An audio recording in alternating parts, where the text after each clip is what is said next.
Big hello to my young ones and dear ones. मी मानसी आज परत तुमचं स्वागत करते आपल्या इंग्लिशच्या आजच्या या सेशनमध्ये. आज आपण आपला जो चॅप्टर चालला होता अनबिटेबल सुपरमॉम मॅरी कॉम, ह्याचा आज आपण कन्क्लुडिंग पार्ट बघणार आहे. अनबिटेबल सुपरमॉम म्हणजे काय? अजिंक्य सुपरमॉम मॅरी कॉम, जिला कोणी हरवू नाही शकत अशी सुपरमॉम. तुमच्या सर्वांच्याही मॉम्स असतील, आई असतील, आणि त्या सुद्धा आपापल्या जागी त्याही सुपर मॉम्स आहेत, हे तुम्ही लक्षात ठेवा नेहमी. त्यांना सुद्धा कोणी कधी हरवू नाही शकत. तर पुढे आता आपण जे एक्सरसाइज पार्ट पाहू, चला त्याला स्टार्ट करूया. सो टू स्टार्ट विथ आज आपण ह्याचे थोडेसे क्वेश्चन्स पण पाहू, साईड क्वेश्चन्स, जे की जेव्हा तुम्हाला टेक्स्ट येतो एक्झाम्स मध्ये बोर्डच्या, त्याच्याबरोबर काही क्वेश्चन्स येतात, तर ते कसे सॉल्व्ह करायचे तेही तुम्हाला कळून जाईल. जसं आहे, how did Mary com increase her weight. मॅरी कॉमने आपला वेट कसा इन्क्रीज केला, त्याचं तुम्ही आन्सर कसा लिहाले? Mary Kom increased her weight. हा इथे डीड आले ना, तर ह्याच्या वर्ब मध्ये डी लावून दिले.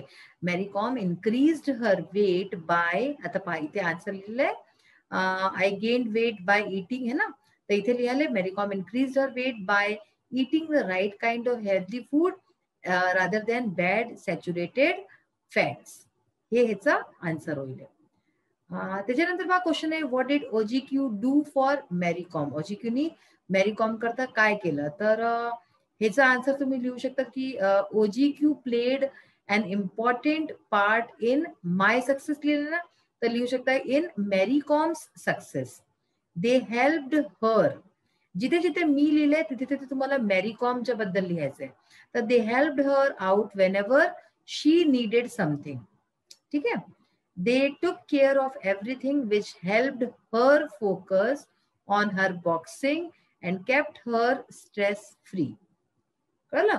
तर इथे तुम्हाला जिथे मी, आय असे जे शब्द लिहिलेले आहे त्यांना हटवून शी, हर असं लिहायचंय आपल्याला. नेक्स्ट क्वेश्चन बघा, तुमचा नेक्स्ट पेज वरती एक क्वेश्चन दिलेला आहे. व्हॉट इज मॅरी com more proud of being a boxer or a mother. तिला कशात जास्त प्राऊड फील होतं म्हणवायमध्ये आपल्याला, बॉक्सर म्हणवायमध्ये किंवा मदर. तर हे आपल्या लास्ट टाइम लिहिलं तर I love being a mother. तर काय लिहू शकता याचा आन्सर तुम्ही? मॅरी com is more proud of being a mother rather than a boxer. तर हे याचे अशा टाईपचे तुम्ही क्वेश्चन्स जितकेही आहेत साईड क्वेश्चन्स तुम्ही सॉल्व्ह करत असता. त्याचे आन्सर्स या सगळ्या पॅराग्राफ्स मध्ये आणि सगळ्या इंटरव्ह्यू मध्ये छुपलेले आहेत, तर ते तुम्ही बघू शकता. आता नेक्स्ट बघा, इंग्लिश वर्कशॉपचा फर्स्ट क्वेश्चन आहे, चूज द करेक्ट अल्टरनेटिव्ह. इथे जे आहे तुमचे आतापर्यंत पण जितकंही वाचलंय पूर्ण लेसनचा सार ह्याच्यात दिलेला आहे. आणि 4 ऑप्शन्स आहेत. 1 ऑप्शन इज करेक्ट आणि 3 ऑप्शन जे आहेत ते इनकरेक्ट आहे. फर्स्ट आहे, what kind of text is it. हा जो टेक्स्ट आता आपण वाचला हा कोणत्या प्रकारचा टेक्स्ट आहे?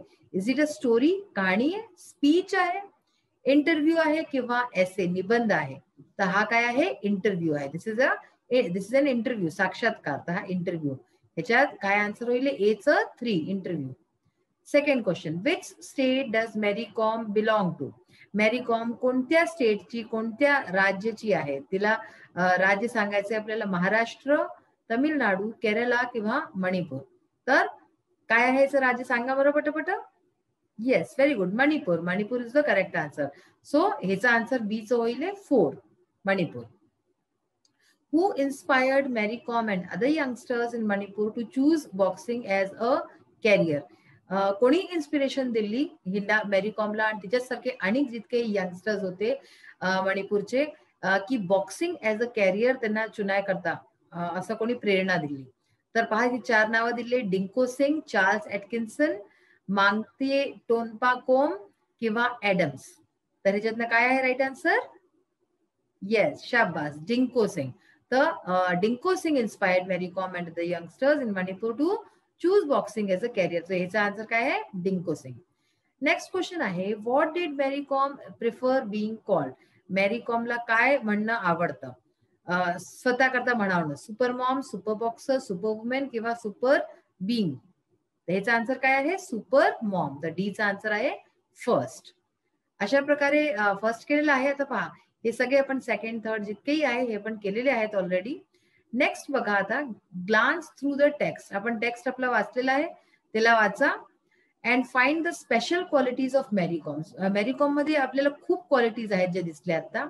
Complete the web by putting different qualities of Mary Kom in the boxes. इथे वेगवेगळ्या बॉक्सेस मध्ये तुम्हाला मॅरीकॉमच्या क्वालिटीज लिहायच्या आहे. वेब डायग्राम जे असतात हे तुम्हाला एक्झाम्स मध्ये येतात, ते फार जरुरी असतात. पहा, जसे की एक क्वालिटी दिली याची हंबल, की ती फार हंबल होती, विनम्र आहे ती. आणि काय आहे ह्याच्या अलावा स्ट्रॉंग विल पॉवर, तिची जी इच्छाशक्ती आहे ती फार स्ट्रॉंग आहे. डिटर्मिनेशन आहे तिच्यामध्ये, खूप जास्त ती डिटरमाइन करते, म्हणजे दृढ निश्चय आहे तिचा.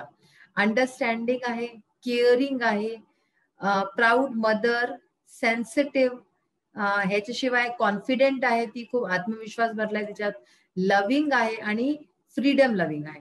तर मी ह्याच्यात तर तुम्हाला 1 2 3 4 5च लिहायचे, पण आपण किती सारे डिस्कस करून घेतले पहा. परत सांगते, strong will power, determination, understanding, caring, proud mother, तर हे तर 5 होऊन गेले. याच्याशिवाय पण आपल्याजवळ आहे की ती सेन्सिटिव्ह आहे, कॉन्फिडेंट आहे आणि लव्हिंग आणि फ्रीडम लव्हिंग आहे. तर हे इतके सारे आहेत, तुम्ही जे तुम्हाला आवडत असेल ते ह्याच्यात लिहू शकताय.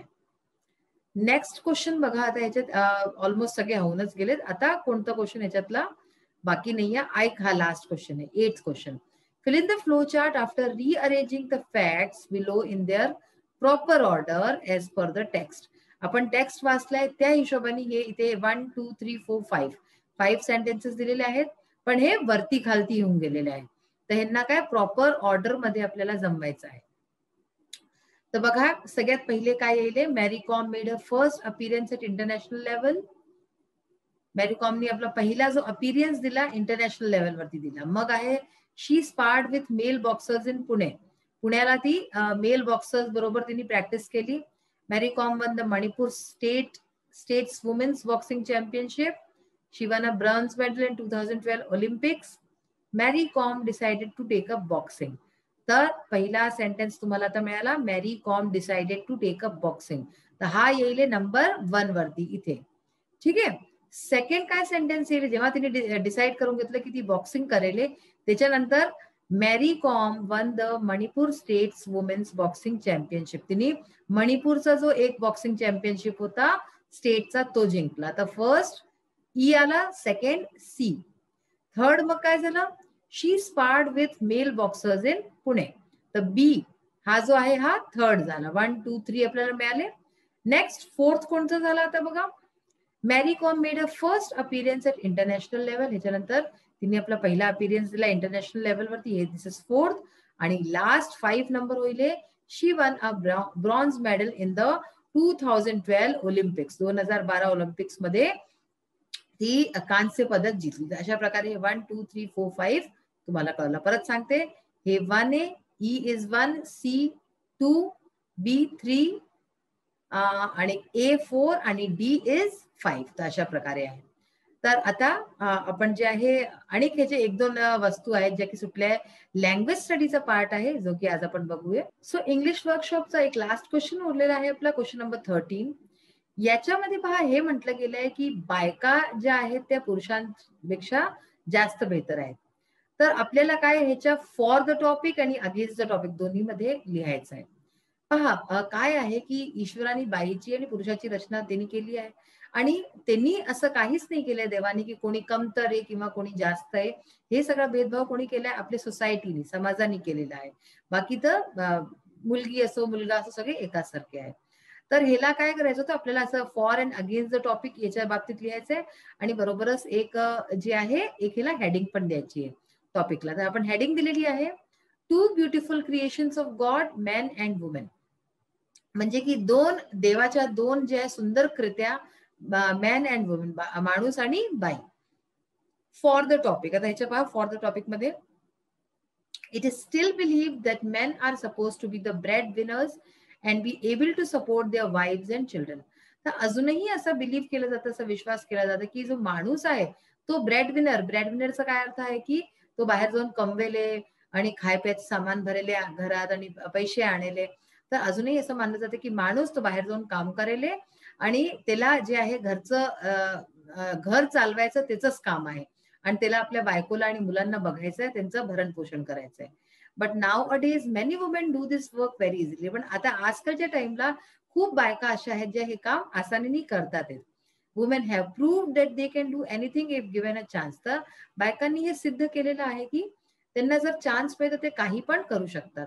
नाव they have started working in army, in politics better than men. तर आता त्यांनी जे आहे आर्मीमध्ये काम करतात ते, त्या पॉलिटिक्समध्ये राजनीतीमध्ये पण काम करतात ते, आणि पुरुषांपेक्षा जास्त डेडिकेटेडली चांगलं काम करतात ते. Also, they are playing games like cricket, football, boxing, wrestling, etc.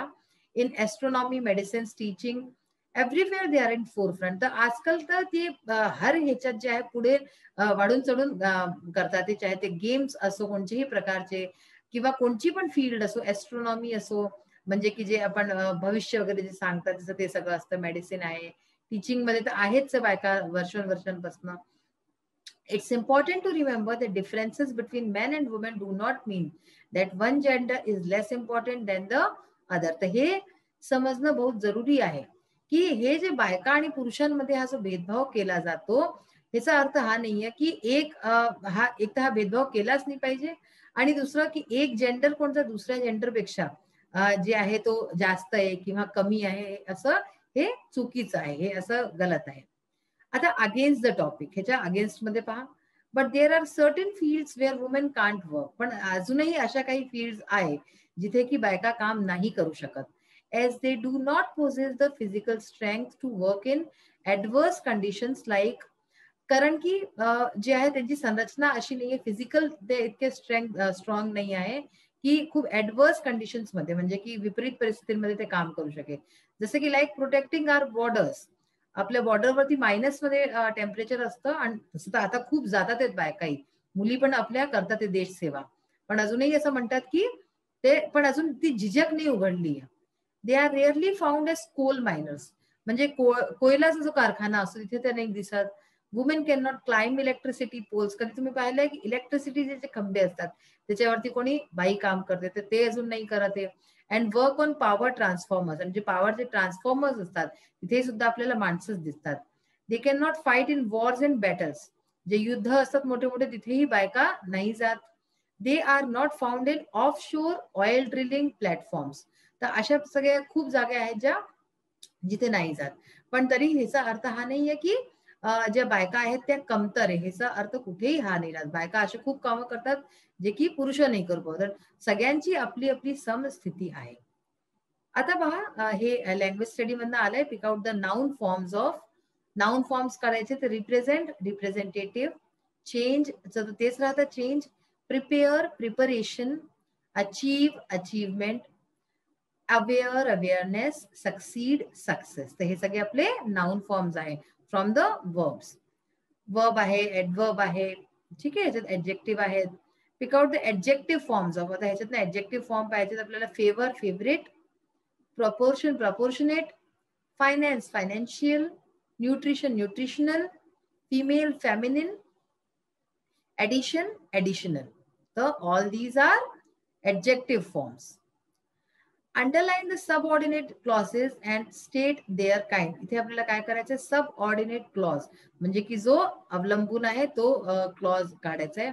Enough has been said about this great warrior who conquered the world. The who conquered the world हा जो आहे हा एक सबऑर्डिनेट क्लॉज आहे, म्हणजे की हा ह्याच्यावरती अवलंबून आहे. हा काय आहे, ऍडजेक्टिव्ह क्लॉज आहे, ह्याच्यात ऍडजेक्टिव्ह आहे. मग आहे the male boxers kindly practised with me when I required them. When I required them हे जे आहे हा क्लॉज ह्याच्यावरती अवलंबून आहे पहिल्या सेंटेन्स वरती. तर म्हणून हा जो आहे सबऑर्डिनेट क्लॉज आहे, त्या कोणत्या प्रकारचा ऍडवर्ब क्लॉज ऑफ टाइम, कारण की ह्याच्यात वेन जेव्हाही कधी मला जरूरत होती, तर म्हणून हा ऍडवर्ब क्लॉज ऑफ टाइम आहे. I think that more people should take up sports as a full time career. तर sports as a full time career, आणि हे नाउन क्लॉज आहे. बघा तुम्ही याला कसं ओळखाले की हा कोणता क्लॉज आहे, तर हु कॉन्कर्ड, तर हे हु आहे तर ऍडजेक्टिव्ह झालं, कोणी केलं तर हु कॉन्कर्ड. मग आहे वेन एव्हर आय रिक्वायर्ड, तर म्हणून हे ऍडवर्ब क्लॉज ऑफ टाइम झालं, टाइमचं सांगताय. स्पोर्ट्स तर म्हणजे की नाउन क्लॉज आहे. Nutrition is a neglected, do you think nutrition is a neglected area in Indian sports, तर हे पण नाउन क्लॉज आहे. न्यूट्रिशन हे नाउन पासून सुरू होत आहे. आणि that's the best thing that has happen to me, तर ह्याच्यामध्ये that has happen to me हा सबऑर्डिनेट क्लॉज आहे आणि ह्याच्यामध्ये ऍडजेक्टिव्ह क्लॉज आहे. जसं की हू झालं, दॅट झालं, हे ऍडजेक्टिव्ह क्लॉज आहे. India managed just 6 medals in 2012 Olympics, even though we are a nation of 1.3 billion people.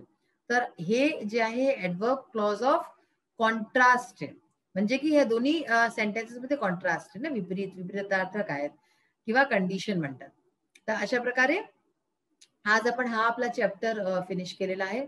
आता फक्त आपले 2 चॅप्टर उरलेले आहेत, त्याच्यानंतर तुमचा कोर्सही संपून जाणार आहे. तर आता जितकंही आतापर्यंत पढवलेलं आहे तुम्ही परत बघा. जे नाही समजेल परत व्हिडिओ बघा, पीपीटीज बघा आणि समजायचा प्रयत्न करा. तुम्हाला अगदी नीट समजेल हे सगळं. आजचा सेशन आपला इथेच फिनिश होतो. नेक्स्ट सेशनमध्ये परत भेटूया. Till then bye, have a nice day. Thank you.